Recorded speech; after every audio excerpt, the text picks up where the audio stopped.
Hey folks, how's it going? It's Mr. Murray coming to you with a video on graphing exponentials, the basics. So in this video, I'm going to walk you through a few examples on how to graph exponential functions. And what an exponential function is in a very basic sense, it's a function of the form f of x equals a times b to the x. And x serves the role of being an exponent. So that's why we call it an exponential function, because of exponent, right? So there is a more general form of the exponential function that involves transformations, and we will talk about that eventually. So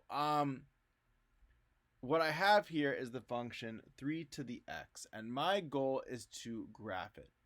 So as I've said pretty repetitively here, the goal is that the graph of a function is a picture of all of the inputs and their corresponding outputs.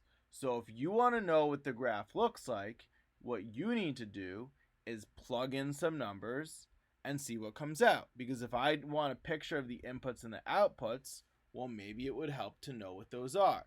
So I'm going to set up a table. Now, the trick here is that we actually need to know how to do exponents, and so that's why I'm going to ask you to please, if you've not done so, check out today's Do Now, because in today's Do Now, what I do is I break down how to plug into something like this, because if we can't plug in, right, then getting the outputs is going to be, pretty challenging. Okay, so let's start with 1. Anything to the power of 1 is equal to itself. Now 3 to the power of 2 is equal to 3 times 3, which is 9. Okay, 3.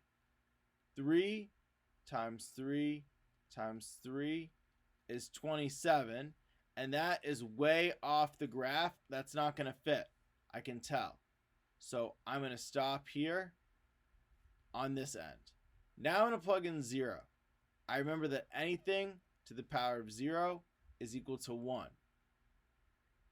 Now I do -1, and I remember that 3 to the -1 equals 1 over 3 to the positive 1, which is 1/3. Right? -2, I get 3 to the -2, which is 1 over 3 squared. And let's just do -3 as well. So -3, that's going to end up with 1 over 27. So folks, it's really important that you make a table, and here's why. Let's see what it looks like, because we've never seen a function like this. We don't know what is expected to happen here, so we need to make a table to investigate. So 0, 1, 1, 3, 2, 9, and here I've got a 1/3, a 9th, and what you're going to see is these numbers are getting really close to 0. So just when you graph it, make your line nice and close to 0, but not quite 0, right? These numbers will never be equal to 0. Now eventually your calculator may lie to you and say that they're 0, but that's because that they're just so close to 0 that they're not actually equal to 0. And this represents an output, a very special output of 0.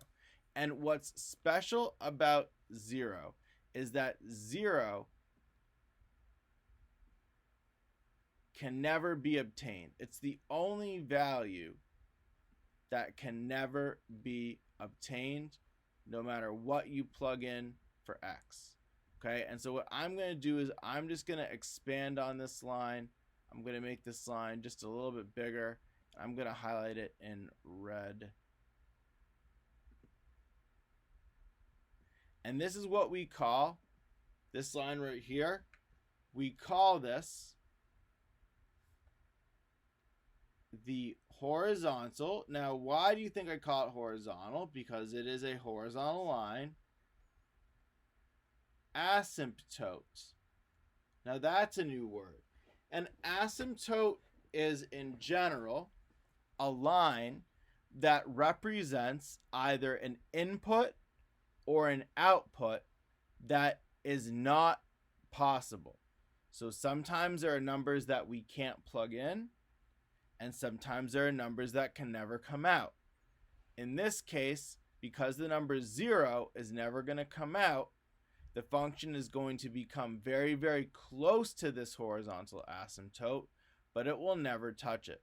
Okay, eventually it will be 1 over maybe a billion or a trillion, but it will never be 0. It will be very close, but never equal to 0. Now, the equation of this asymptote, in fact, is that value that the function never quite gets to. So in this video, I'm going to show you 2 examples from the worksheet that you were assigned today through the Google Classroom. These are going to be those 2 first functions. I hope that this helps you figure out how to do numbers 3 and 4. So remember, what you always want to do is start by doing what?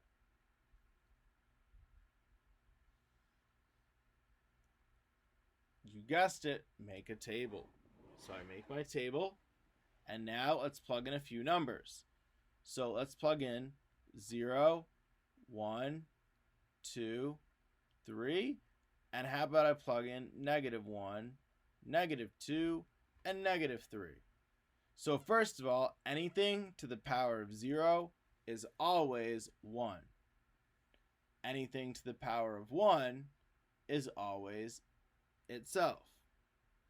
Now what about squared? Well, 1/2 squared is equal to 1/2 times 1/2, which is 1/4. The third would be an eighth, right? Because it would be 1/2 times 1/2 times 1/2. Now -1, when you have 1/2 to the -1, first it flips, and then the exponent flips. So it becomes 2 over 1 to the 1, or 2. When it's -2, this just becomes a 2 instead of a -2, right? Or 2 instead of a 1, I guess you could say. So you get 4 and then 8. So let's see what it looks like. -3 goes to 8. You can actually take it a little bit farther. -4 is going to go to 16. -2 is going to go to 4. -1 is going to go to 2. 0 is going to go to 1. 1 is going to go to 1/2, and so on and so on. Now, it's very important that you do level your function off. For these ones, the asymptote is likely to be 0, but you should be ready for that to not always be the case. All right, last one, and please feel free to definitely rewind and go take a look at anything that's still a point of confusion for you on that last one.